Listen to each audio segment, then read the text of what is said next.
The R301 and the R99 are two of the most used weapons in Apex Legends. They both have an insane fire rate, low recoil and quick time to kill.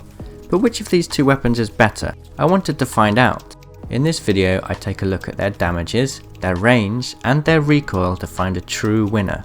First, damage. In my tests I found the R99 to have 216 DPS and the R301 to have 192. So, if you hit straight body shots, the R99 will of course win.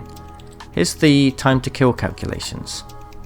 The R99 might win here, but if you shoot headshots, things change. Why? Because the R301 gets 2 times headshot damage, and the R99 gets just 1.5 times. The results are that most of the time, even with this in consideration, each weapon trades blows with one another under different circumstances. Here is a look. So ultimately the time to kill changes between what armor and helmet is being worn, so I feel like this isn't a factor that can be taken into consideration.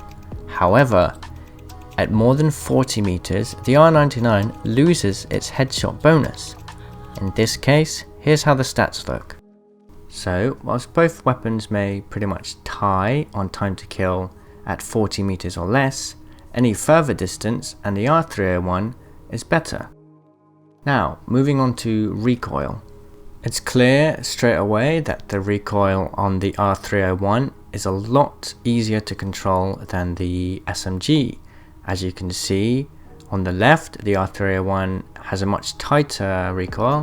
The SMG is a lot harder to control and it has a lot harder initial kick. Thanks to the lower recoil and the increased damage past 40 meters, the R301 is easily the better weapon at longer ranges. You can also switch it to single fire, which makes firing at longer ranges even easier. So in summary, the R99 can come out on top if you're really close in some situations. For example, if you're shooting body shots instead of headshots.